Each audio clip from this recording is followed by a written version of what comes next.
I won a disco competition just before the movie Saturday Night Fever came out. And one of the prizes I won the British Columbia Disco Championships, which was held in Victoria, which is where I'm from.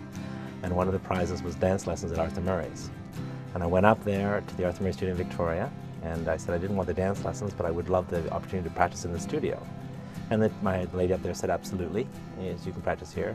And she came and watched us practice one time, and then she offered me a job, and she said, would you like to work in the band? Have you ever thought about doing this? And at that time I was selling real estate, and I was doing a pretty good living at that time. And I asked her how much it paid, and she said, well, it pays you $112 a week. I said, how much?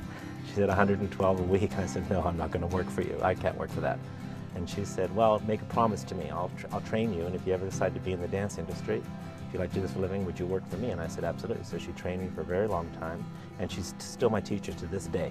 I can remember thinking when I got my bronze level as a teacher, many, many years ago, I thought I would know so much about dancing. Then I took the exam and I realized I didn't know anything.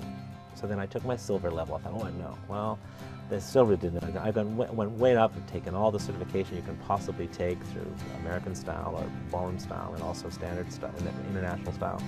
And I'm still astounded to this day at how much I don't know about dancing. In fact, I'm always honored when people ask me for my opinion on things. You have to understand with ballroom dancing is relatively new.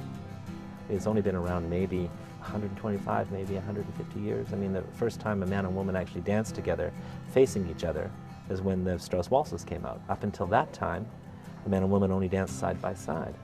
So that it was the first time a man actually put his hand on the lady's waist was when the Viennese waltz came out. So that's relatively new in history. When people first started dancing the slow waltz, they described it in the paper as the sensuous intertwining of limbs. That's how they described it in the newspaper.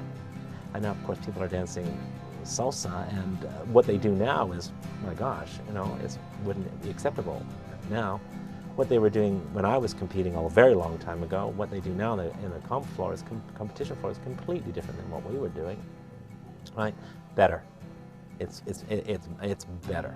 It's amazing how it changes people's lives.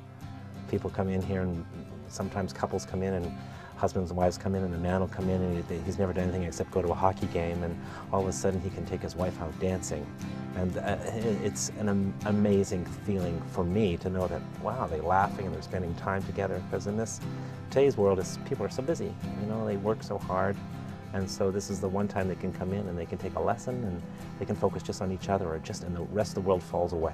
Because when you're learning how to dance, you can't think about anything else, nothing else.